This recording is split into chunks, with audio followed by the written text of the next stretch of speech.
Study about solution. Second chapter में solution start करते हैं। सबसे पहला क्वेश्चन यही, व्हाट इज सॉल्यूशन? सॉल्यूशन क्या है?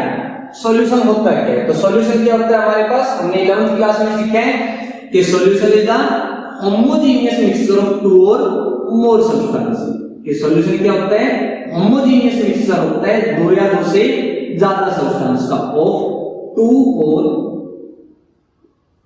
मोर सब्सटेंस या मोर कंपोनेंट्स, कि दो या दो से ज्यादा सब्सटेंस का जो होमोजेनियस मिक्सचर होगा that is known as solution. अब देखिए हमारे पास बात आती है what is the homogeneous mixture की। होमोजेनियस मिक्सचर क्या होता है?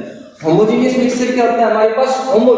होमोजेनियस का मतलब है क्या? सेम। मींस होमोजेनियस मिक्सचर क्या होता है?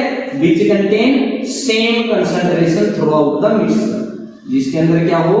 सेम कंसंट्रेशन हो।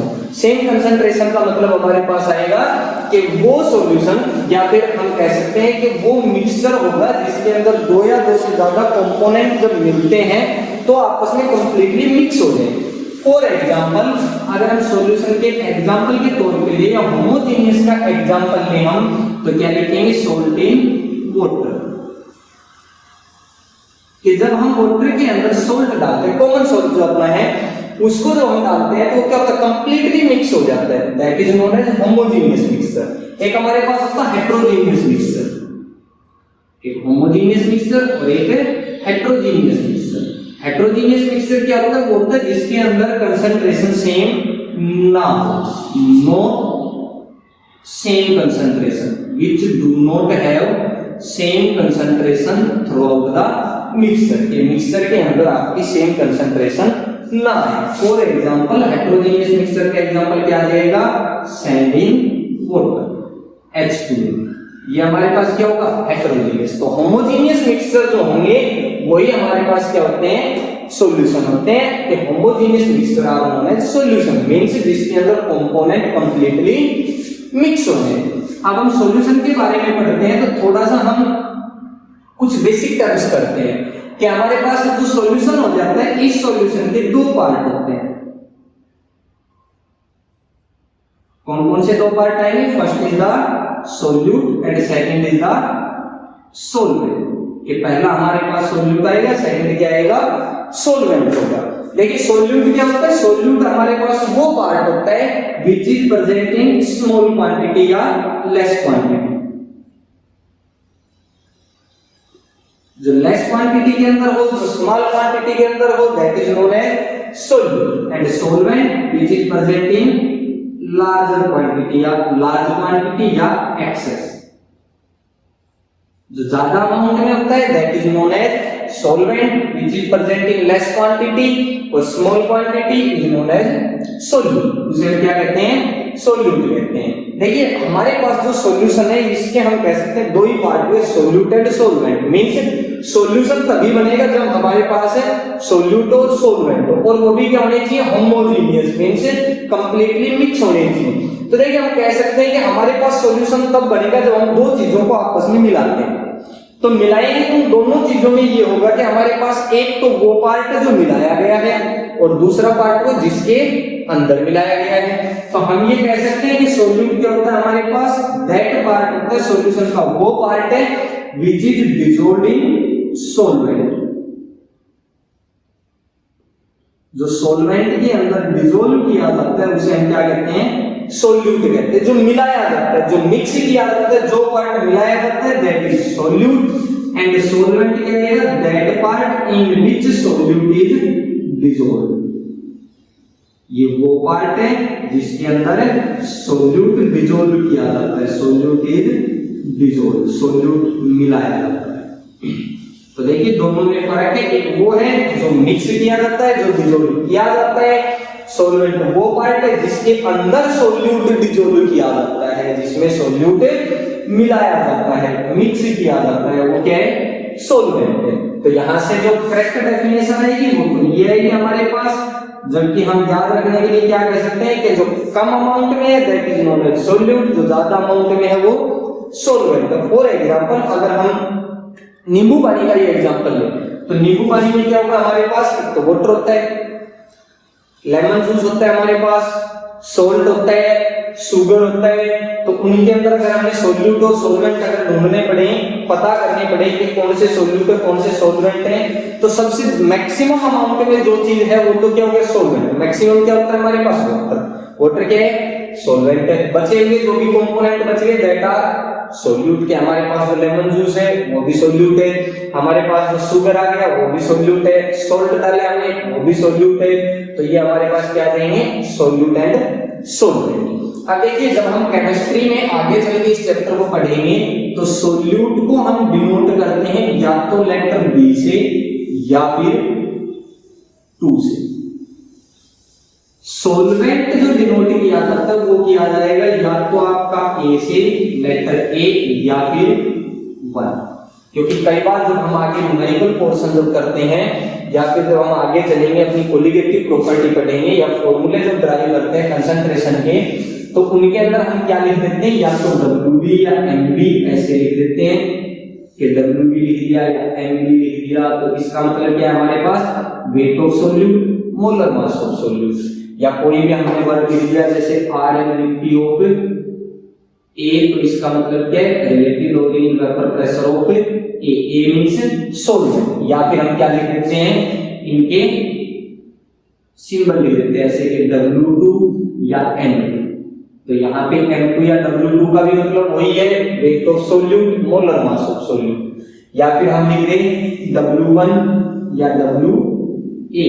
तो WA और W1 का मतलब क्या है हमारे पास, क्या मीनिंग है इनका, कि W1 means weight of सोल्वेंट, WA means weight of सोल्वेंट। तो सोल्वेंट को लिखते हैं A से या 1 से, सोल्यूट को लिखते हैं B से या 2 से। अब आगे चलते हैं, हमारे पास आगे आता है क्लासिफिकेशन ऑफ सॉल्यूशन। कि सॉल्यूशन का क्लासिफिकेशन पढ़ेंगे हम।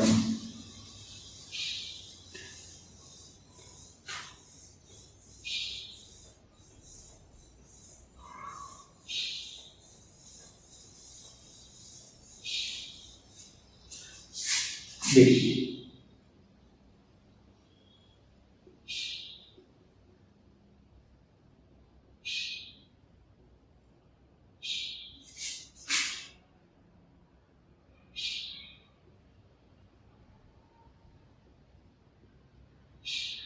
Classification of solution. सॉल्यूशन का क्लासिफिकेशन पढ़ेंगे। देखिए हमारे पास जो क्लासिफिकेशन आएगा वो सॉल्यूशन का डिफरेंट तरीके से आएगा, डिफरेंट वे से क्लासिफाई किया है। कैसे कि हमारे पास एक तो सोल्यूट और सॉल्वेंट का हमने पढ़ेंगे, उनके अकॉर्डिंग सोल्यूट के अकॉर्डिंग सॉल्यूशन कितनी टाइप के, सॉल्वेंट के अकॉर्डिंग सॉल्यूशन कितनी टाइप के, एक हम पढ़ेंगे हमारे पास depending upon the state of matter solution कितनी टाइप के आएंगे।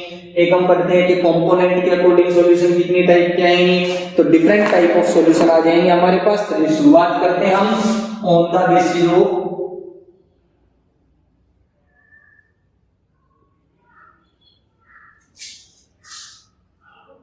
सोल्वेंट। सोल्वेंट के अकॉर्डिंग, सोल्वेंट के बेस पे हमारे पास जो सॉल्यूशन आएंगे वो कितनी टाइप का आएगा solution. There are 2 types of solution, 2 type के सॉल्यूशन होते हैं। और कौन कौन से आएंगे वो हमारे पास, first is the aqueous solution and second is the non aqueous solution. तो देखिए 2 टाइप के सॉल्यूशन हो जाते हैं हमारे पास, first is the aqueous solution and second is the non aqueous solution. देखिए हमारे पास एक्वस सॉल्यूशन क्या होंगे, नॉन एक्वस सॉल्यूशन क्या होंगे। देखिए एक्वस वर्ड जहां कहीं भी आ जाए केमिस्ट्री में उसका मीनिंग क्या होता है हमारे पास, वाटर। अब सॉल्वेंट के अकॉर्डिंग पढ़ रहे हैं तो हमारे पास एक्वस सॉल्यूशन का मीनिंग क्या आ जाएगा, that solution in which water is solvent, जिसके अंदर वाटर क्या हो, सॉल्वेंट हो, या फिर water act as solvent. H2O आपके पास सॉल्वेंट हो, that is the aqueous solution. For example आपके पास अगर एग्जांपल के तौर पे लेना चाहते हैं हम, तो हमारे पास एग्जांपल क्या आ जाएगा, ऐसा सॉल्यूशन बताइए जिसके अंदर वाटर सॉल्वेंट की तरह बिहेव करता है या वाटर सॉल्वेंट की तरह प्रेजेंट होता है, वाटर सॉल्वेंट होता है। तो हमारे पास एग्जांपल क्या आ जाएगा, सबसे सिंपल एग्जांपल हम अपने घर में यूज करते हैं, हमें बिल्कुल कॉमन एग्जांपल है क्या, कि सॉल्ट इन वाटर। या फिर क्या कह सकते हैं शुगर इन वाटर, कि आपने शुगर को डिसोल्व कर दिया वाटर के अंदर, तो वो जो आपके पास बना that is the aqueous solution. अब हम बात करते हैं नॉन एक्वस सॉल्यूशन की। Non aqueous means non means नहीं है, एक्वस मींस वाटर नहीं है। वाटर क्या नहीं है? सॉल्वेंट नहीं है हमारे पास। तो हमारे पास यहाँ पे इसकी डेफिनेशन क्या आ जाएगी कि that solution in which water is not solvent, means आपके पास वाटर सॉल्वेंट नहीं होगा, वाटर सॉल्वेंट नहीं मिलेगा, that is known as non aqueous solution. अब नॉन एक्वस सॉल्यूशन का एग्जांपल सोचिए। देखिए एग्जांपल आपने इस नॉन एक्वस का भी कहीं ना कहीं पढ़ा हुआ जरूर है, फर्क सिर्फ ये है कि आपने कभी ध्यान नहीं दिया उस चीज पे। हमने 10th में पढ़ा था कार्बन एंड इस कंपाउंड के अंदर, या फिर हमने 11th में भी पढ़ा हुआ है डीनेचुरल एल्कोहल आता है।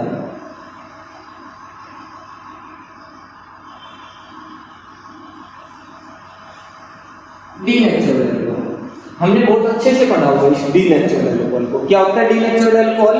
कि जो हमारे पास इथाइल एल्कोहल होता है, इथेनॉल जो होता है, उस इथेनॉल को क्या होता है, वो इथेनॉल ड्यूटी फ्री होता है, टैक्स फ्री। तो यहाँ पे उस पर टैक्स नहीं लगता, तो क्या होगा, वो हमारे पास सस्ता होगा, और सस्ता होता है तो उसका मिसयूज हो सकता है। इसलिए उस इथेनॉल के अंदर हम क्या मिला देते हैं, मिथेनॉल ऐड कर देते हैं। तो इथेनॉल के अंदर जो मिथेनॉल मिला दिया दैट इज डीनेचुरल एल्कोहल। अब वो जो डीनेचुरल एल्कोहल उसके अंदर वाटर तो है नहीं, तो हमारे पास क्या हुआ, वो नॉन एक्वस सॉल्यूशन आ गया। तो नॉन एक्वस पे क्या आ जाएगा हमारे पास एग्जांपल डीनेचुरल एल्कोहल। अब हम बात करते हैं नेक्स्ट क्लासिफिकेशन पे आ जाते हैं on the basis of solute.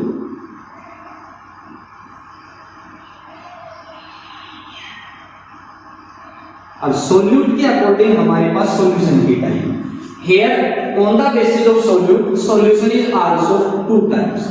यहां भी सॉल्यूशन कितने टाइप के होते हैं हमारे पास, दो टाइप के होते हैं। First is the saturated solution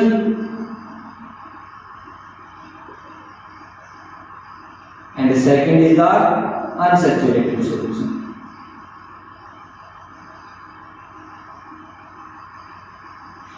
देखिए सैचुरेटेड और अनसैचुरेटेड सॉल्यूशन का मीनिंग क्या है। एक एग्जांपल के तौर पे लेते हैं, हम खाना खाते हैं, हम रोटी खाने लग गए, हमने एक रोटी खाई, दो खाई, तीन खाई, उसके बाद हम क्या कहते हैं कि पेट भर गया, नहीं खाएंगे। लेकिन फिर भी अगर थोड़ा सा दबाव दिया जाए या थोड़ी कोशिश करें तो हम एक रोटी या दो रोटी और खा लें।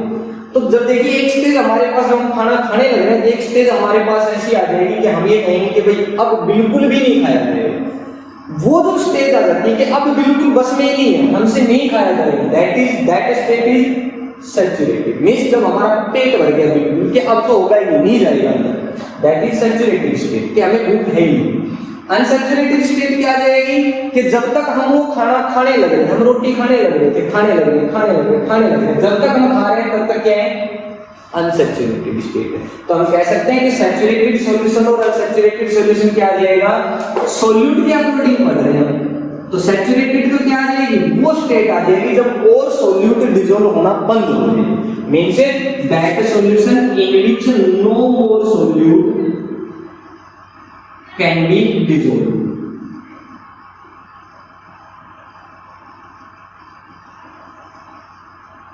जिसके अंदर और ज्यादा सॉल्यूट मिल ही ना सके। मान लीजिए फॉर एग्जांपल हमने वाटर ले लिया, 100 ml वाटर ले लिया, उसके अंदर हम शुगर मिलाने लगे हैं, हमने इसमें शुगर डिसॉल्व कर दिया।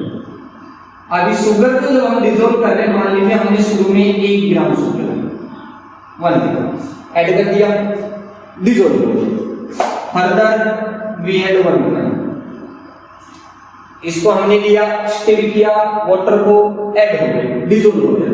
फर्दर 1 ग्राम, हम लगातार ऐसे ही क्या कर रहे हैं, 1 ग्राम हम लगातार शुगर इसके अंदर डिसॉल्व करने लग रहे हैं। जब हम डिसॉल्व करते रहे, एक स्टेज हमारे पास ऐसी आएगी जब ये जो 1 ग्राम जो हमारे पास शुगर है दैट स्टॉप टू डिसॉल्व, वो घुलना बंद हो जाएगी, वो डिसॉल्व होगी ही। ये स्टेज जब आ जाएगी, वो डिसॉल्व होना बंद हो गई, that stage is known as saturated state and that solution is known as saturated solution. वो जो सॉल्यूशन बनेगा हमारे पास जब वो शुगर डिसॉल्व होना बंद हो जाती है, that solution is known as saturated solution. अब बात करते हैं अनसैचुरेटेड सॉल्यूशन, तो यहाँ पे क्या आ जाएगा, जब तक ये शुगर डिसॉल्व होने लग रही थी, सैचुरेटेड स्टेट आने से पहले जो सॉल्यूशन हमारे पास था, that solution is known as unsaturated solution. Means unsaturated solution क्या होगा, that solution in which more and more solute can be dissolved, जिसके अंदर ज्यादा से ज्यादा सॉल्यूट मिलाया जा सकता है। मींस जब तक आपका सॉल्यूट डिसॉल्व होने लग रहा है, मिक्स होने लग रहा है, that is known as unsaturated solution. और सैचुरेटेड जब आपका डिसॉल्व होना बंद हो गया, सॉल्यूट मिलना ही बंद हो गया, उसके अंदर मिक्स होना बंद हो गया, घुलना बंद हो गया, that is known as saturated solution. तो ये हमारे पास on the basis of solute, that is on the basis of solvent. अब नेक्स्ट करते हैं on the basis of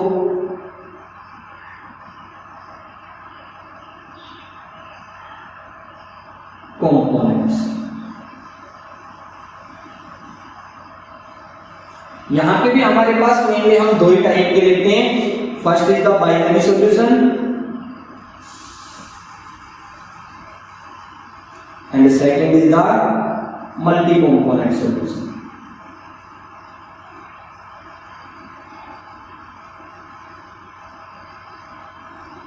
तो देखिए binary solution, binary means two, means ये वो सॉल्यूशन है जिसके अंदर केवल दो ही कंपोनेंट है, which contains two components, so which have two components, two components means केवल दो ही कंपोनेंट आपके पास, that is हम कह सकते हैं that is solution which contain only one solute and one solvent। कि वो सॉल्यूशन होता है जिसके अंदर केवल एक ही सॉल्यूट हो और एक सॉल्वेंट हो, या फिर ये भी कह सकते हैं कि वो सॉल्यूशन है जिसके अंदर केवल एक ही सॉल्यूट होता है। सॉल्वेंट तो वही हमारे पास एक ही मिलता है, क्यों, क्योंकि सॉल्वेंट तो वो होगा जो एक्सेस में है, जो हमारे पास लार्जर क्वांटिटी के अंदर, तो सॉल्वेंट तो एक ही रहना है। मींस ये वो सॉल्यूशन है जिसके अंदर केवल एक सॉल्यूट है, दैट इज जो हमने थोड़ी देर पहले बताया था एग्जांपल सॉल्ट इन वाटर। ये क्या हमारे पास बाइनरी सॉल्यूशन आ जाता है एक तरह से, कैसे कि इसके अंदर हमारे पास केवल एक ही सॉल्यूट है सोल्ट। जबकि मल्टी कंपोनेंट क्या होंगे, जिसमें दो से ज्यादा कंपोनेंट होते हैं, मींस सॉल्यूशन विच कंटेन, जिसके अंदर क्या हो more than two components, means आपके पास दो या दो से ज्यादा सॉल्यूट होने चाहिए, वो क्या होगा आपके पास मल्टी कंपोनेंट सॉल्यूशन होगा। फॉर एग्जांपल आपके पास लेमन वाटर ले लेते हैं,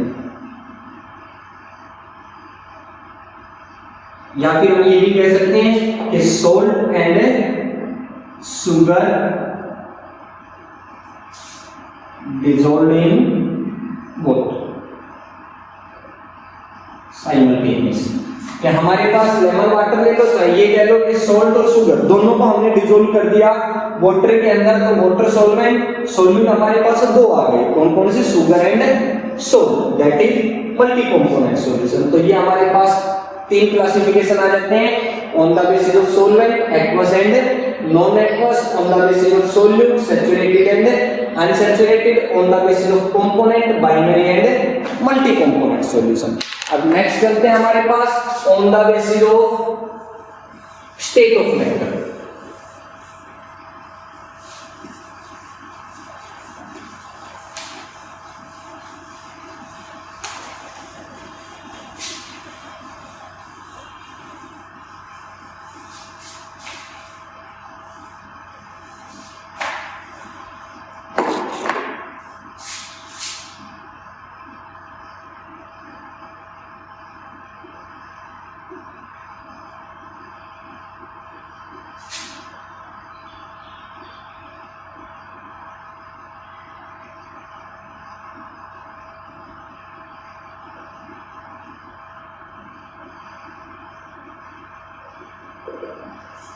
देखिए मैटर की स्टेट, अब हमारे पास हमने पहले पढ़ा है कि फिजिकल स्टेट ऑफ मैटर कितने तरह की होती है, हमारे पास कितने टाइप की आएगी, there are 3 types of physical state of matter. कौन कौन सी, सॉलिड, लिक्विड एंड गैस में। वैसे हमारे पास 5 टाइप की हमने पढ़ी है, 5 टाइप्स की solid, liquid, gas, plasma and BEC, वो साइंस के कंडेंसर। लेकिन मेनली मोस्ट इंपॉर्टेंट जो हमारे पास तीन ही आती है, कौन कौन सी? Solid, liquid and gas. तो ये हमारे पास तीन टाइप की स्टेट ऑफ मैटर आती है। अब हमने इन तीनों की कैरेक्टरिस्टिक्स तो पहले पढ़ रखी है, पढ़ चुके हैं हम 9th 10th में। अब हमारे पास बात आती है कि इनके अकॉर्डिंग सॉल्यूशन जो है वो कितने टाइप का आएगा। देखिए, on the basis of state of matter solution is of 9 types, या there are 9 types of solution on the basis of state of matter. कि स्टेट ऑफ मैटर के अकॉर्डिंग सॉल्यूशन 9 टाइप के होते हैं। इन तीन के अकॉर्डिंग कैसे आएंगे वो 9 टाइप के? देखिए, एक बार हम सॉलिड के अंदर सॉलिड डिसॉल्व करेंगे, सॉलिड के अंदर ये लिक्विड, सॉलिड के अंदर ये गैस, 3 टाइप के ऐसे ही आपस में मिक्स करने हैं हमें। लिक्विड के अंदर सॉलिड, लिक्विड के अंदर गैस, लिक्विड के अंदर लिक्विड। इसी तरह गैस के अंदर सॉलिड, गैस के अंदर लिक्विड और फिर गैस के अंदर गैस डिसॉल्व करेंगे। तो 9 टाइप्स के हमारे पास सॉल्यूशन आ जाते हैं। इनको हमने रखना नहीं है, कैसे करना है? देखिए, आपने टेबल बना लेनी है। तो देखिए, टेबल में क्या है हमारे पास, यहां पे लिख लीजिए आपके सीरियल नंबर। यहां पे सोल्यूट, सॉल्वेंट, यहां पे टाइप ऑफ सॉल्यूशन कि किस टाइप का बनेगा, तो यहां पे आपके एग्जांपल्स। देखिए, इस टेबल के अंदर यह जो 9 टाइप के सॉल्यूशन है, केवल आपने एग्जांपल याद रखने हैं। और एग्जांपल भी आपने कोई ज्यादा सोचना विचारना नहीं है। मेनली आपने इन चीजों को याद रखने के लिए एग्जांपल भी वही सोचने हैं जो आप डेली लाइफ में देखते हैं। देखिए, हमारे पास फर्स्ट शुरू करते हैं, बाकी सारी चीजें याद हो जाएंगी आपको। कैसे? देखिए, सॉल्यूट आपने लेना है, सॉल्वेंट आपने लेना है according to 3 types of state of matter, solid, liquid and gas. Solute आपने सॉलिड लेना है, सॉल्वेंट आपने सॉलिड ले लिया, तो उसके अंदर सॉलिड सॉल्यूट, फिर एक बार लिक्विड सॉल्यूट, फिर एक बार गैस सॉल्यूट। इसी तरह आपने लिक्विड लिया, उसके अंदर तीनों को मिलाइए। एक बार आपने गैस लिया, उसके अंदर तीनों को मिलाइए। 9 टाइप के हो जाएंगे। सॉल्यूशन किस टाइप का बनेगा? सॉल्यूशन आपके पास हमेशा उसी टाइप का बनेगा जिस टाइप का आपके पास सॉल्वेंट है। मींस जैसा सॉल्वेंट वैसा ही सॉल्यूशन। फॉर एग्जांपल, अब आप 9 टाइप्स की करते हैं, तो पहला हमारे पास क्या है? सॉल्यूट ले लिया हमने, सॉल्यूट, सॉल्वेंट भी हमने लिया, सॉल्यूट। मींस इसका मतलब क्या हुआ कि इस सॉलिड के अंदर हमने ये सॉलिड लिया है। सॉल्यूशन कैसा बनेगा? सॉलिड सॉल्यूशन बनेगा। या आप कह सकते हो कि हमारे पास सॉल्यूशन कैसा बनेगा? Solid in solid.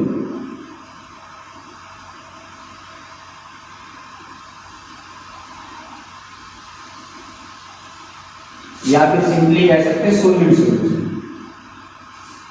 Solid solution भी लिख सकते हो कि सॉलिड को सॉलिड के अंदर मिलाया हमने, सॉलिड इन सॉलिड, या फिर सॉलिड सॉल्यूशन बनेगा। एग्जांपल क्या है? जिसके अंदर सॉल्वेंट भी सॉलिड और सॉल्यूट भी सॉलिड होता है। तो हमारे पास एग्जांपल यहां पे क्या आएगा? Various type of alloys. क्या आप अलॉयज पढ़े आपने? मिश्र धातुएं जो होती है, जैसे ब्रास हो गया आपके पास, ब्रोंज हो गया, that is the alloys. Second हम करते हैं इसी सॉलिड के अंदर, सॉल्वेंट हमारे पास सॉलिड है, इसके अंदर हम क्या डिसॉल्व करें? We dissolve liquid. अब यहाँ पे हमारे पास सॉलिड ही ले लिया हमने, लिक्विड डिसॉल्व किया है। सॉल्यूशन किस टाइप का बनेगा? Liquid in solid, liquid in solid, या फिर क्या कह सकते हो? लिक्विड टाइप का बनेगा। हमारे पास लिक्विड सॉल्यूशन बनेगा।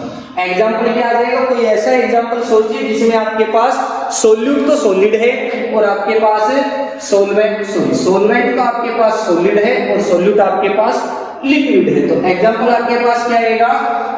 Metal ammonium. बहुत बार आया है आपके सामने मेटल अमोनियम।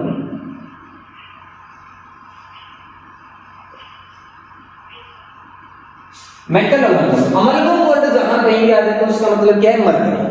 मींस आपने, अब मरकरी क्या होती है? Liquid at room temperature. Means आपने मरकरी को डिसॉल्व किया उस मेटल के अंदर। अगर एग्जांपल याद रखना क्या आ जाएगा? मेटल। इसी तरह थर्ड देते हैं हम, इसी सॉल्यूट के अंदर क्या डिसॉल्व करेंगे? गैस। तो सॉल्यूशन कैसा बनेगा? गैसेज इन सॉल्यूट, या फिर हमारे पास कैसा आ जाएगा? सॉल्यूट। जैसा सॉल्वेंट है, ये सॉलिड सॉल्यूशन बनेगा, यहाँ भी आपके पास सॉलिड सॉल्यूशन बनेगा, क्योंकि आपके पास सॉल्वेंट सॉलिड है। देखिए सॉलिड के अंदर अब आप गैस डिजोल्व कीजिए, ऐसा कोई एग्जांपल सोचिए, तो यहाँ पे क्या आ जाएगा, गैसेस डिजोल्व्ड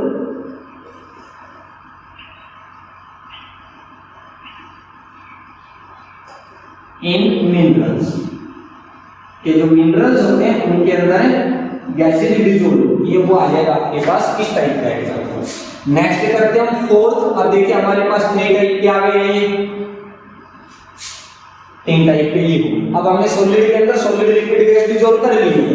नेक्स्ट करते हैं अब हम क्या लेते हैं, लिक्विड। कि इस लिक्विड के अंदर अब हम सबसे पहले क्या डिसॉल्व करें, सॉलिड डिसॉल्व करें। सॉल्यूशन किस टाइप का बनेगा, सॉलिड इन लिक्विड। देखो बेटा अब इस चीज में डिफरेंस है थोड़ा सा कि आपने यहाँ पे लिक्विड यहाँ पे सॉलिड। थोड़ी देर पहले हमने ये लिया था लिक्विड एंड सॉलिड। कभी ये सोचो कि सर सॉलिड को लिक्विड में मिलाओ या लिक्विड को सॉलिड में, एक ही बात नहीं। केमिस्ट्री के अंदर दोनों डिफरेंट है। यहाँ पे सॉल्वेंट जो था सॉलिड था, यहाँ पे सॉल्वेंट अब लिक्विड है। मींस लिक्विड के अंदर सॉलिड मिलाना है तो हमारे पास सॉल्यूशन कैसा बनेगा, सॉलिड इन लिक्विड या फिर लिक्विड सॉल्यूशन। एग्जांपल क्या आ जाएगा, हमने बहुत एग्जांपल किए, अभी बार-बार उस एग्जांपल को करते आ रहे हैं। क्या आ जाएगा हमारे पास एग्जांपल आएगा हमारे पास सोल्ट या फिर शुगर इन वाटर। के वाटर के अंदर शुगर डिसॉल्व कर दो या सोल्ट डिसॉल्व कर दो, that is the solid in liquid type solution. Fifth हमारे पास क्या आएगा, यही हमने लिक्विड लिया है, इसी लिक्विड के अंदर हम लिक्विड डिसॉल्व कर रहे हैं तो क्या आ जाएगा, liquid in liquid solution. Means बनेगा हमारे पास लिक्विड सॉल्यूशन ही ये कह सकते हैं। एग्जांपल क्या आ जाएगा, इथेनॉल इन वाटर या अल्कोहल इन वाटर। नेक्स्ट हमारे पास आता है सिक्स्थ इसी तरह। अब हम क्या मिलाएंगे इस लिक्विड में, क्या डिसॉल्व करेंगे, गैस। तो gas is dissolved in liquid, हमारे पास सॉल्यूशन किस टाइप का बनेगा, गैस इन लिक्विड या फिर वही लिक्विड सॉल्यूशन ही बनेगा हमारे पास। एग्जांपल क्या आएगा, कोई ऐसा एग्जांपल ढूंढिए जब लिक्विड के अंदर गैसेज हो, तो क्या आएगा, O2 इन वाटर। पानी के अंदर ऑक्सीजन डिसॉल्व होती है, ये हमारे पास अब लिक्विड के अंदर आ गए 3 टाइप के। नेक्स्ट हमारे पास 7th क्या आएगा, अब हम लेते हैं सॉल्वेंट, क्या लेंगे, गैस। तो गैसेज के अंदर सबसे पहले सॉलिड डिसॉल्व करेंगे, क्या आएगा हमारे पास सॉल्यूशन किस टाइप का बनेगा, सॉलिड इन गैस।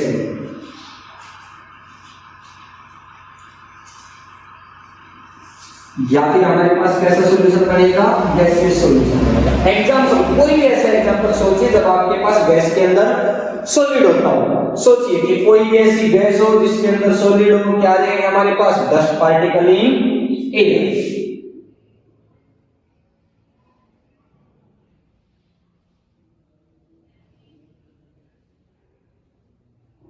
नेक्स्ट हमारे पास 8th टाइप का क्या आ जाएगा, अब क्या करेंगे, इसी गैस के अंदर हम लिक्विड डिसॉल्व करेंगे। सॉल्यूशन किस टाइप का आएगा हमारे पास, लिक्विड इन गैसेज या फिर गैसियस टाइप का ही सॉल्यूशन बनेगा। हमारे पास क्या आ जाएगा यहाँ पे एग्जांपल कि गैस के अंदर लिक्विड हो, ह्यूमिडिटी, क्या आ जाएगा, ह्यूमिडिटी। ह्यूमिडिटी मींस नमी जो, या कह सकते हैं water vapours in solution, water vapours in air. Next 9th type का लास्ट टाइप हमारे पास क्या आएगी, इसी गैस के अंदर क्या डिसॉल्व करें, गैसी। सॉल्यूशन किस टाइप का आएगा, गैस इन गैस। एग्जांपल क्या आ जाएगा हमारे पास, सोचिए जब गैस के अंदर गैस हो तो क्या आएगा example, air. Air is the homogeneous mixture of different gases. Oxygen 21%, nitrogen 78%, 1% में आपकी बाकी की गैसेज आ जाती है। These 3 types. तो टोटल हमारे पास कितने टाइप के सॉल्यूशन हो जाते हैं, 9 टाइप के सॉल्यूशन आएंगे। एक बार आप यहाँ पे देख लीजिए अच्छे से कि कितने टाइप के सॉल्यूशन है हमारे पास, 9 टाइप के। आपने रटना नहीं है बिल्कुल भी कि आपने लिया और रटने लगे, बिल्कुल इजी है। सिर्फ एग्जांपल भी आपके वही हैं जो आपने डेली लाइफ में देखे हैं। Is that clear? अब चलिए नेक्स्ट टॉपिक करते हैं। हमारे पास क्लासिफिकेशन के बाद हमारे पास टॉपिक आता है कंसंट्रेशन।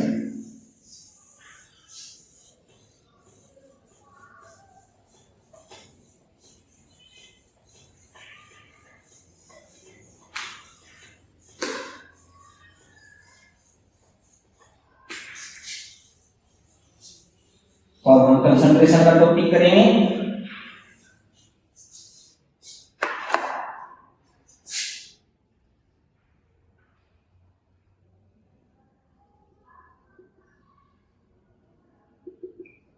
देखिए कंसंट्रेशन का मीनिंग क्या होता है? अमाउंट। मतलब जहां पर कहीं भी कंसंट्रेशन का मतलब आ जाए आपके पास केमिस्ट्री में, उसका मतलब क्या होता है?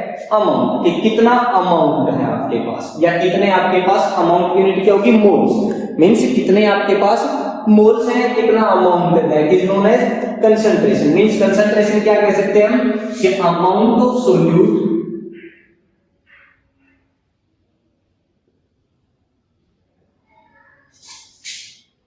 dissolved in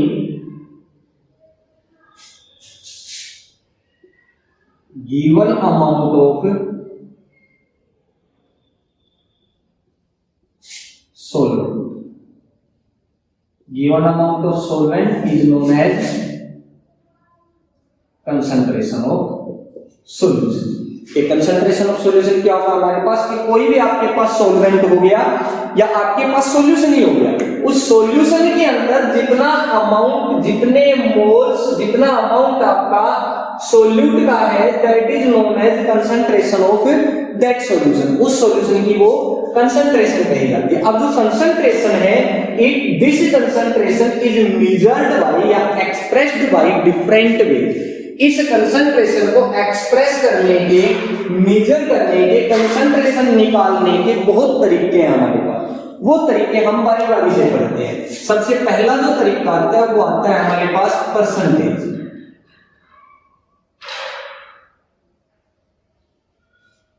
क्या हम परसेंटेज पढ़ते हैं? अब परसेंटेज भी हमारे पास दो टाइप की आएगी। कौन कौन सी दो टाइप की आएगी? एक होती है हमारे पास percentage by mass and second is the percentage by volume. तो देखिए परसेंटेज में करते हैं, सबसे पहले क्या आएगा हमारे पास? परसेंटेज बाई मास।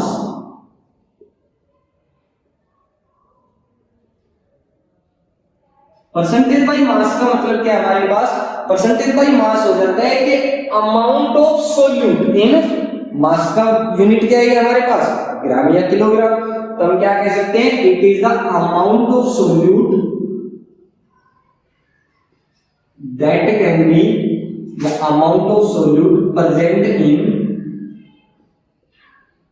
और किसमें? परसेंटेज मींस 100 में। तो amount of solute present in 100 gram of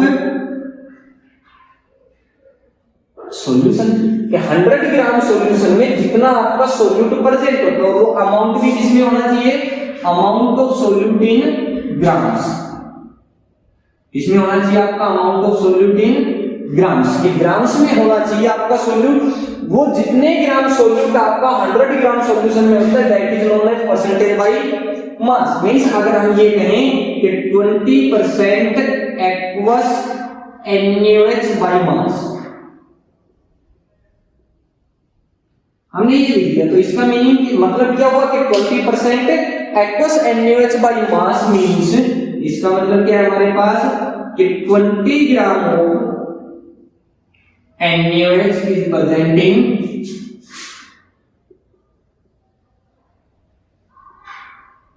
100 gram of solution. क्या 100 ग्राम सॉल्यूशन के अंदर 20 ग्राम आपका NaOH प्रेजेंट है? या फिर हम कह सकते हैं कि 100 ग्राम सॉल्यूशन ना लिखे तो क्या कह सकते हैं? कि 100 ग्राम सॉल्यूशन हो गया जिसमें 20 ग्राम आपका सोल्यूट है। सोल्वेंट कितना बच गया आपके पास? 80 ग्राम। और वो 80 ग्राम क्या है आपके पास? सोल्वेंट कौन सा है? 20% एक्वस वर्ड आ गया, मींस वाटर इज सोल्वेंट। तो हम ये कह सकते हैं कि 20 ग्राम NaOH is present in 80 gram water. अब कई बार क्या होता है न्यूमेरिकल्स प्रॉब्लम में, या तो आपको एक्वस सॉल्यूशन मिलेगा या फिर आपको सोल्वेंट दिया गया होगा। अगर आपको सोल्वेंट नहीं दिया गया है तो वहां पे अंडरस्टूड है कि आपके पास सोल्वेंट क्या है? वाटर है। Is that clear? तो यहां पे हम मैथमेटिकली कह सकते हैं कि परसेंटेज बाय मास का फॉर्मूला क्या आ जाएगा, या हम कह सकते हैं mass percentage is equal to mass of component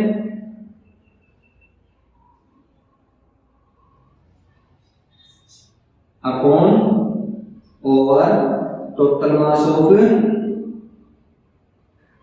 solution and multiply by 100। Total mass अगर आपको नहीं दे रखा है तो सोल्यूट और सॉल्वेंट का मास दिया गया होगा, तो वहां पे आपने क्या करना है, सोल्यूट और सॉल्वेंट के मास को जोड़ लीजिए, टोटल मास आ जाएगा आपका सॉल्यूशन का। जिस कंपोनेंट का आपने मास परसेंटेज निकालना है, सॉल्वेंट का निकालना है, तो सॉल्वेंट का मास over total mass of solution multiply by 100, या फिर अगर आपने सोल्यूट का निकालना है तो मास of solute over total mass of solution multiply by 100। तो this is the mass percentage. इसी तरह बी आता है हमारे पास परसेंटेज बाई वॉल्यूम, या फिर वॉल्यूम परसेंटेज कह सकते हैं। तो यहाँ पे क्या हो जाएगा, वॉल्यूम परसेंटेज क्या आ जाएगा, सेम है, ये का ये आएगा, सिर्फ फर्क क्या हो जाएगा, मास की जगह वॉल्यूम आ जाएगी, means amount of solute in millilitre, gram की जगह क्या आ जाएगा, ml आ जाएगा। तो amount of solute in ml present in 100 ml of solution, means volume percentage क्या होगा, 100 ml सॉल्यूशन में जितने आपके ml सोल्यूट के हैं that is known as volume percentage. तो यहां से हम वॉल्यूम परसेंटेज अगर हमने मैथमेटिकली करना हो तो mathematically volume percentage is represented as क्या है हमारे पास, वॉल्यूम ऑफ कंपोनेंट, मींस जिस भी कंपोनेंट की आपने निकालनी है, सोल्यूट की निकालनी है तो volume of solute, solution solvent की निकालनी है volume of solvent, volume of component over क्या हो जाएगा, total volume of solution and multiply by 100। Percentage निकाल रहे हैं तो 100 से मल्टीप्लाई हो जाएगा। इसी तरह अगर मैं इसको लिखूं वॉल्यूम परसेंटेज की फॉर्म में 20% यही लिख दूं NaOH aqueous NaOH by volume, इसका मीनिंग क्या हो जाएगा कि 20 ml NaOH प्रेजेंट है इन 100 ml ऑफ सॉल्यूशन। नेक्स्ट हमारे पास सी टाइप का आएगा मास बाई वॉल्यूम परसेंटेज। तो मास बाई वॉल्यूम परसेंटेज में क्या आ जाएगा, अमाउंट ऑफ सोल्यूट इन ग्राम, कि ये जो सोल्यूट है वो ग्राम में होना चाहिए, and volume of solution present in 100 ml of solution, means mass by volume percentage क्या आ जाएगा, मास ऑफ सोल्यूट ओवर क्या हो जाएगा, volume of solution multiply by 100। This is the mass by volume percentage. एक आती है आपके पास स्ट्रेंथ, अगर स्ट्रेंथ आ जाए, स्ट्रेंथ निकालनी है, स्ट्रेंथ में क्या हो जाएगा, amount of solute in gram present in given volume of solution, means आपके पास यहां पे 100 हटा दीजिए, that is strength. Is that clear? Strength क्या हो जाएगी, amount of solute in gram present in volume of solution. अब नेक्स्ट करते हैं हमारे पास, ये तो सबसे पहले परसेंटेज, ये सबसे पहली कंसंट्रेशन का तरीका है, कंसंट्रेशन निकालने का तरीका क्या है, परसेंटेज। नेक्स्ट हमारे पास आता है मास फ्रैक्शन। तो चलिए मास फ्रैक्शन करते हैं हम।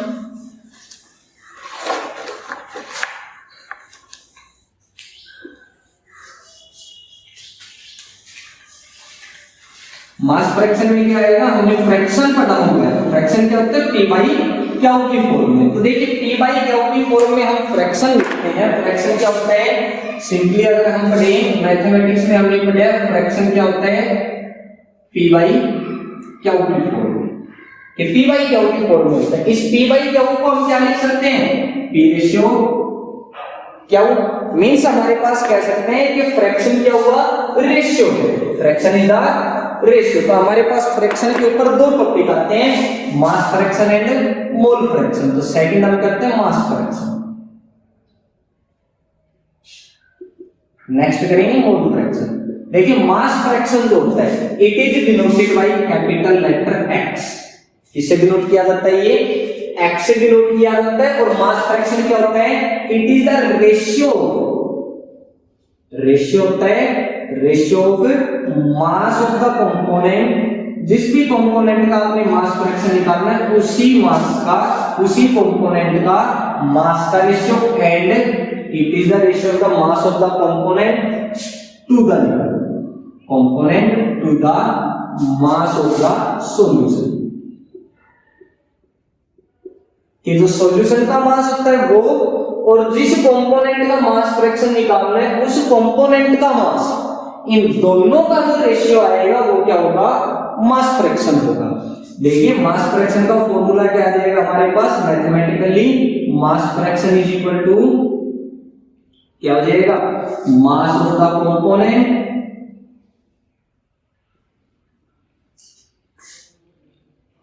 Over total mass of solution. ये जो सॉल्यूशन का टोटल मास होता है वो मींस अगर आपके पास वही, अब हमने शुरू में ही लेक्चर जब शुरू किया था तभी हमने बताया था कि सोल्यूट को किससे लिखते हैं, ए से या 1 से, सोलवेंट को किससे लिखेंगे, बी से या 2 से। तो अब हमारे पास अगर इसका फॉर्मूला हमें निकालना है तो मास फ्रैक्शन किससे लिखते हैं, x.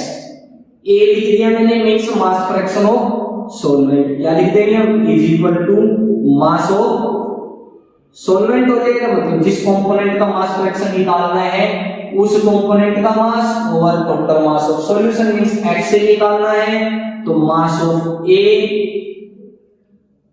Divided by mass of solution, means solution का मास क्या आ जाएगा, mass of A plus B, total mass of the solution यही आएगा। मींस अगर आपने निकालना है सॉल्वेंट का मास फ्रैक्शन तो XA इज इक्वल टू क्या हो जाएगा, mass of A means WA over WA plus WB के मास of A upon mass of A plus mass of B, total mass of solution हो जाएगा। इसी तरह सिमिलरली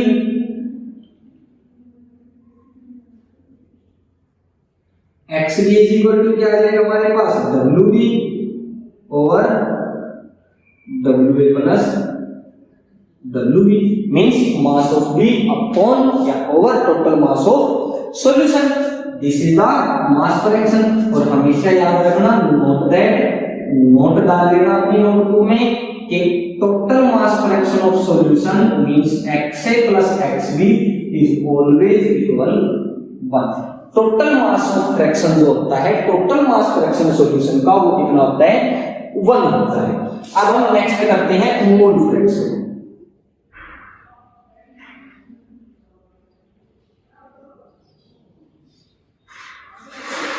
देखिए मोल फ्रैक्शन क्या आ जाएगा, सेम है बिल्कुल मास फ्रैक्शन की जगह, जहां भी मास है वहीं पे क्या आ जाएगा, मोल आ जाएगा हमारे पास। तो देखिए मोल फ्रैक्शन जब हम पढ़ेंगे तो क्या हो जाएगा कि मोल फ्रैक्शन क्या है, रेशियो ऑफ द मास की जगह moles, it is the ratio of the moles of the component to the total moles of solution.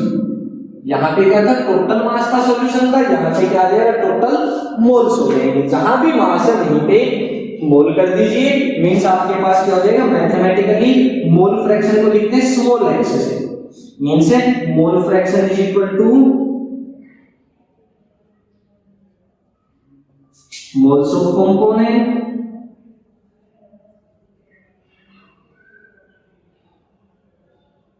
Over total moles of solution.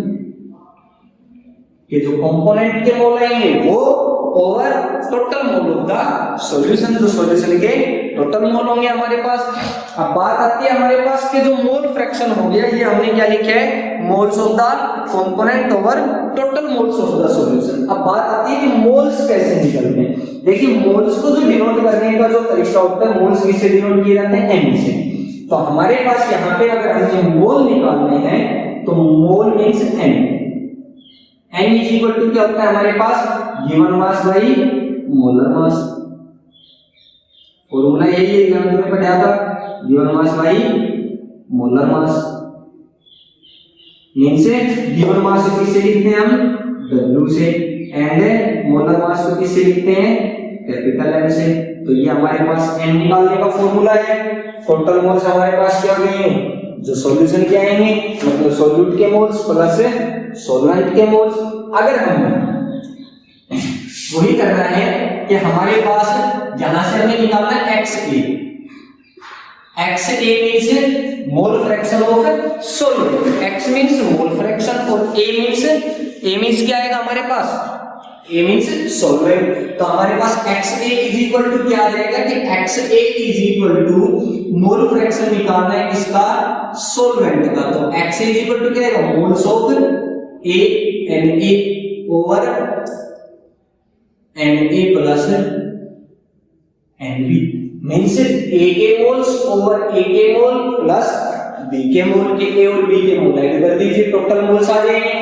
अब बात आती है हमारे पास मोल्स कैसे निकालोगे, तो मोल्स का फॉर्मूला आपने पहले बताया, गिवन मास बाई मोलर मास।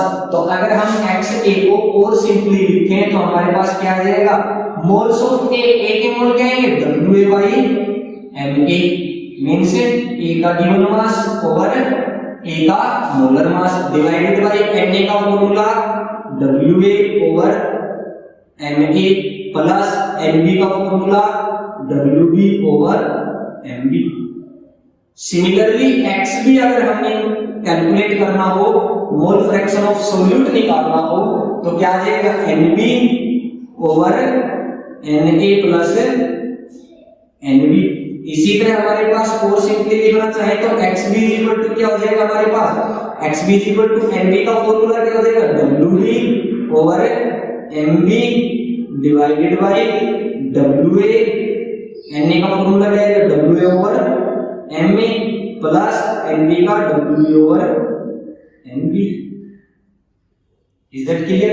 ये क्या है हमारे पास, मोल फ्रैक्शन है। सिमिलरली आपके पास जैसे आपने मास फ्रैक्शन में लिखा था, क्या आया था, XA and XB means total mass fraction जो सॉल्यूशन का है वो कितना होता है, 1 होता है। सिमिलरली आपके पास total mole fraction of solution XA plus XB small xb total mole fraction जो आएगा सॉल्यूशन का is always equal to 1।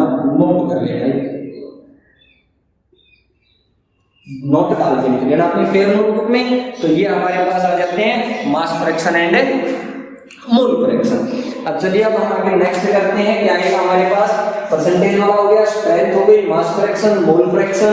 Next करते हैं हम मोलरिटी। नेक्स्ट क्या आता है हमारे पास कंसंट्रेशन में, मोलरिटी। देखिए दो डेफिनेशन आती है, मोलरिटी एंड मोलरिटी। थोड़ा ही फर्क है, एक होता है मोलरिटी और एक होता है मोलरिटी। MOLARITY, एक में LITY, R और L का फर्क है केवल, दोनों एक दूसरे से बिल्कुल डिफरेंट है। मोलरिटी शुरू करते हैं तो मोलरिटी क्या होती है, डिनोटेड बाय M। किससे डिनोट करते हैं, कैपिटल लेटर M से। Molarity is denoted by capital letter M से डिनोट करेंगे। और इसकी जो डेफिनेशन आएगी वो क्या आएगी कि मोलरिटी क्या होती है, it is the amount of solute,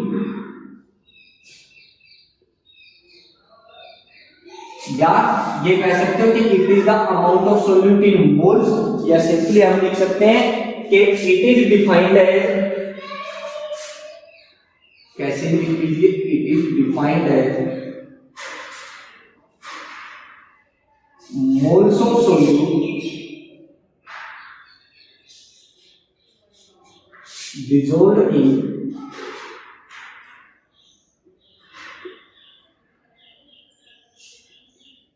volume of solution.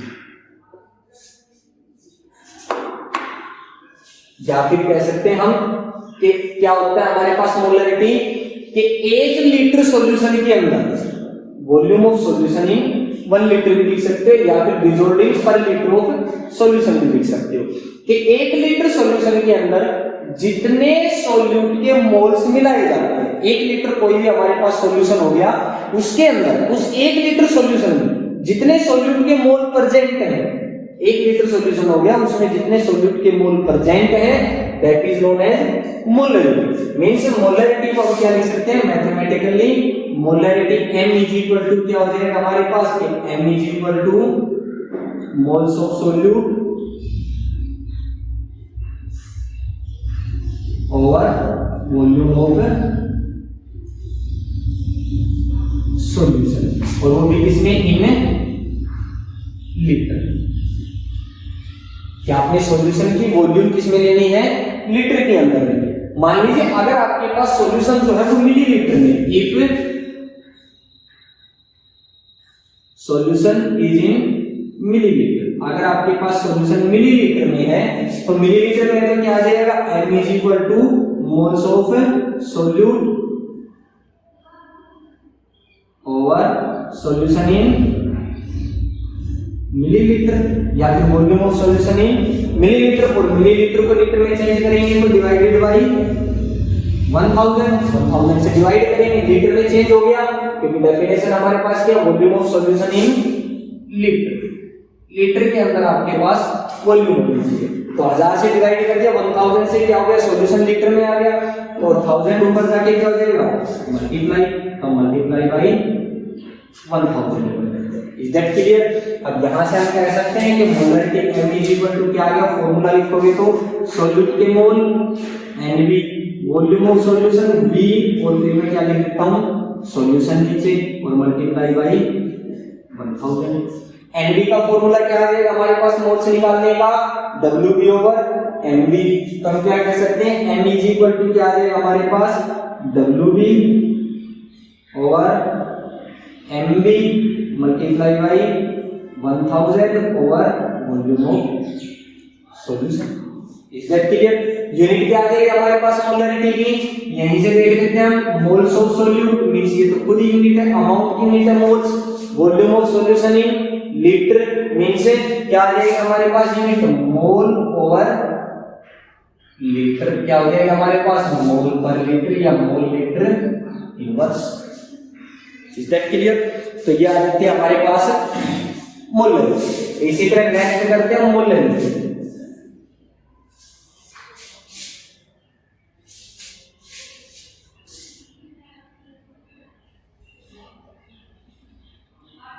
ये हमारे पास मोलरिटी आती है, इट इज डिनोटेड बाय, या molarity denoted by small letter m। इससे डिनोट किया जाता है, इसको m से डिनोट करते हैं हम। और मोलरिटी जो आएगी वो क्या हो जाएगी, molarity is the moles of solute dissolved in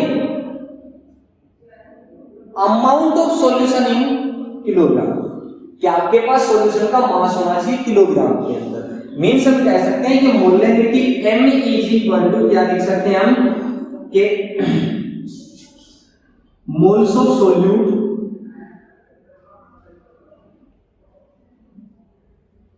over mass of solution in kilogram.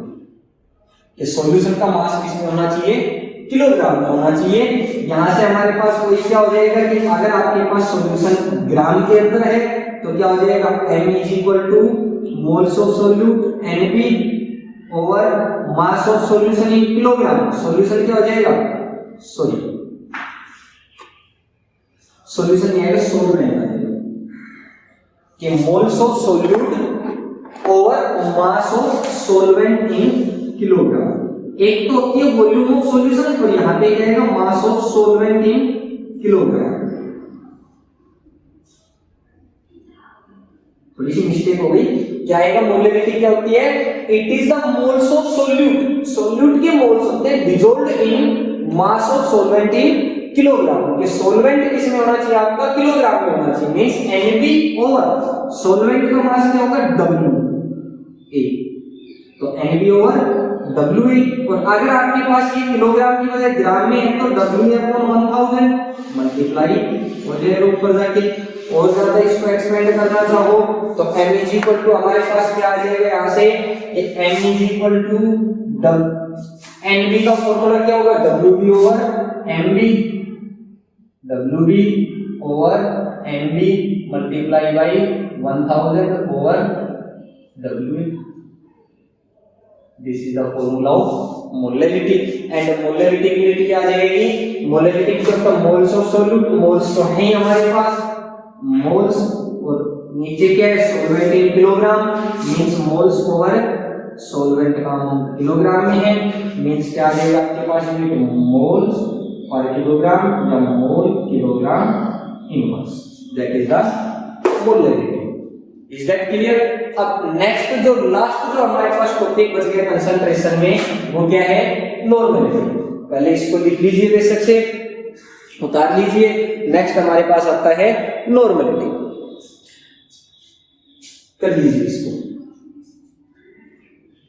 ठीक है, तो अब करते हैं normality.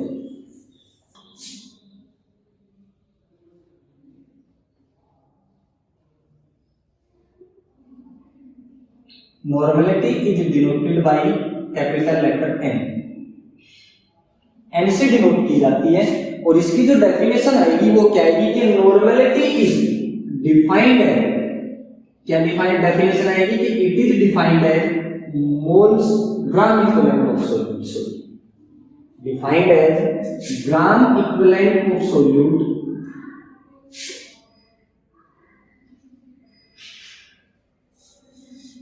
dissolved in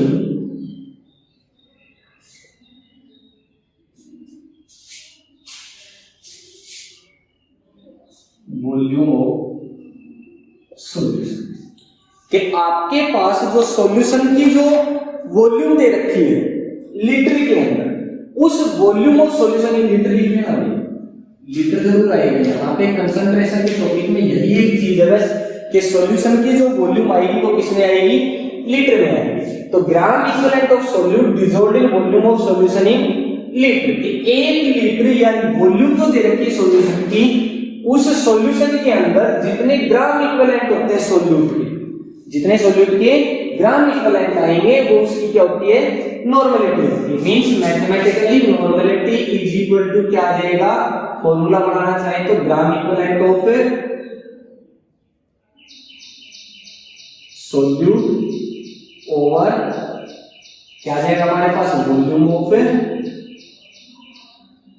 solution in litre. और यदि आपके पास लीटर की बजाय मिलीलीटर में है वॉल्यूम तो n इज इक्वल टू क्या आ जाएगा, ग्राम equivalent of solute over volume of solution in millilitre. और मिलीलीटर को लीटर में चेंज करेंगे अकॉर्डिंग टू डेफिनेशन, क्या आएगा हमारे पास, डिवाइडेड बाय 1000, 1000 से डिवाइड करोगे उसका जाके मल्टीप्लाई, तो क्या आ जाएगा, multiply by 1000। This is the normality. अब दिखने में इजी दिख रहा है लेकिन प्रॉब्लम ही यहीं से शुरू होती है कि प्रॉब्लम क्या आएगी हमारे पास, प्रॉब्लम आएगी कि ग्राम इक्विवेलेंट जो हमने सॉल्यूट का दिया है, ये ग्राम इक्विवेलेंट आपको न्यूमेरिकल पोर्शन में करेंगे तो न्यूमेरिकल पोर्शन में ग्राम इक्विवेलेंट नहीं दिया गया होगा। अब बात ये आती है कि ग्राम इक्विवेलेंट कैसे कैलकुलेट करेंगे, तो उसके लिए क्या आपको ग्राम इक्विवेलेंट का फॉर्मूला याद रखना पड़ेगा या आना चाहिए आपको। ग्राम इक्विवेलेंट का फॉर्मूला क्या होगा, ग्राम इक्विवेलेंट ऑफ सोल्यूट। किसी भी कंपोनेंट में किसी भी चीज का ग्राम इक्विवेलेंट कैसे निकलेगा, ग्राम सामने आ गया मींस वेट आ जाएगा, wait of solute, wait of solute लिख लीजिए या मास ऑफ सोल्यूट लिख लीजिए over equivalent mass of solute.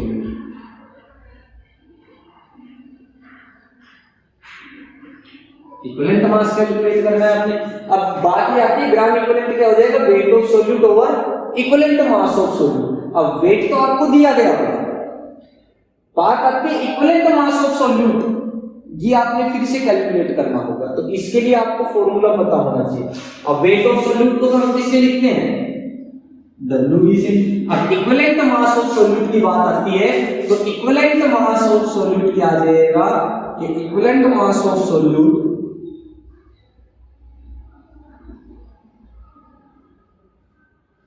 Is equal to क्या आएगा, मोलर मास ऑफ सोल्यूट,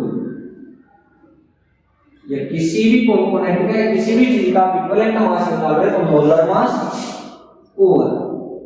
अब वो डिपेंड करता है कि आप इक्विवेलेंट मास निकाल किसका रहे हो, कैलकुलेट किसका करना है। अब यहाँ पे तो हमने सीधा लिख दिया सोल्यूट, हमें सोल्यूट का कैलकुलेट करना है। बात आती है वो सोल्यूट भी किस टाइप का है, क्या है वो सोल्यूट। वो सोल्यूट कोई आयनिक कंपाउंड है, वो सोल्यूट कोई ऑक्सीडाइजिंग या रिड्यूसिंग एजेंट है, वो सोल्यूट कोई एलिमेंट है, वो सोल्यूट कोई सॉल्ट है। तो किस टाइप का वो सोल्यूट है उसी तरह यहाँ पे फॉर्मूला बनेगा। आपका जो डिनोमिनेटर है उस डिनोमिनेटर वाले पोर्शन में आपके सोल्यूट का जो नेचर है, सोल्यूट किस टाइप का है, डिनोमिनेटर उसी के अकॉर्डिंग आएगा।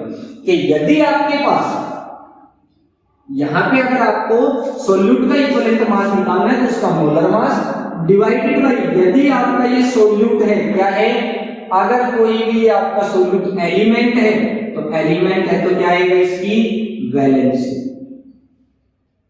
एटम है या एलिमेंट है, क्या आ जाएगी, वैलेंसी।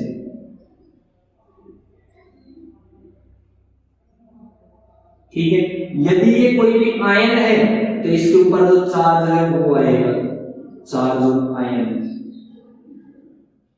यदि ये आपका एसिड है तो क्या है इसकी बेसिसिटी।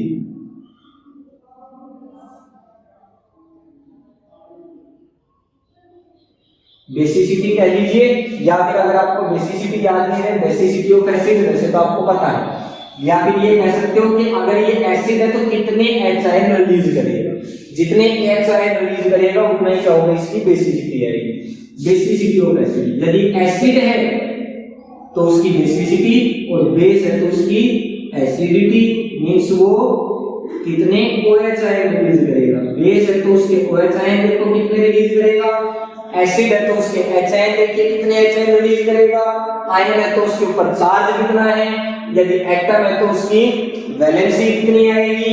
यदि आपके पास ये साल्ट है तो क्या आ जाएगा, पॉजिटिव वैलेंसी।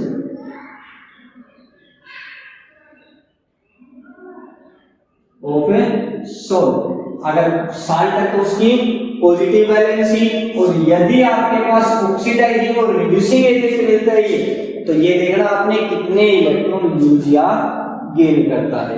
तो क्या लिखोगे, नंबर ऑफ इलेक्ट्रॉन्स